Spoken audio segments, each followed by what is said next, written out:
السلام علیکم دوستانو، ښه راغلاست. امید کوم چې ښه روغ جوړ به. نننۍ زموږ موضوع ده د ناٹ باره کې، او ناٹ چې دی نیګیټیو یعنی منفي جملو کې موږ کارو. نو د ټولو وړاندې به ناٹ پلس ور پلس آی ان جي کې موږ جمله جوړه کړو چې هغې کې څرنګه جوړیږي. مثال: He is not driving the car. He is not driving the car. هغه موټر نه چلوي. دلته ناٹ دا شو، ډرایو ورب شو، آی ان جي پخپله آی ان جي شو، نو دا شو ډرایوینګ.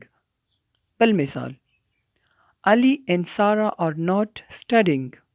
Ali and Sarah are not studying. علي او ساریا مطالعه نه کوي. نو دلته چې دی اولنۍ جمله کې موږ ایز کار کړلو، دویمه کې موږ آر کار کړو، دا دی ټو بي.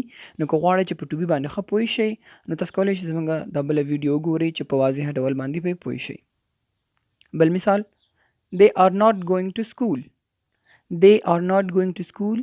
دوی مکتب ته نه ځي. دلته not او going چې شو ورب آی ان جي شو. I am not playing cricket. I am not playing cricket. زه کرکټ نه کوم. She is not reading the book. She is not reading the book. هغه کتاب نه لولي. دلته تاسو کولی شئ چې is not په ځای باندې isn't وکاروئ او د are not په ځای باندې aren't وکاروئ، نو دا به لنډه شي.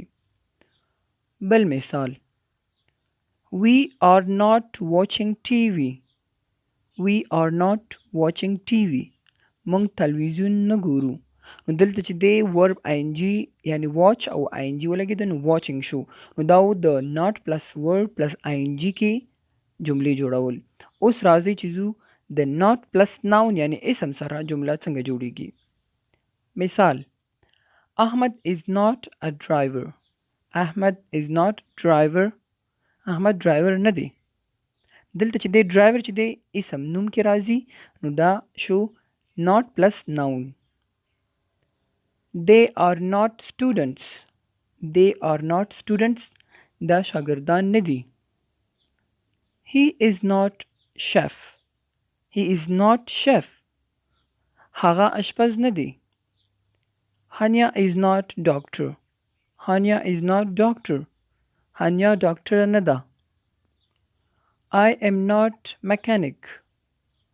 I am not mechanic. زه مستری نه یم.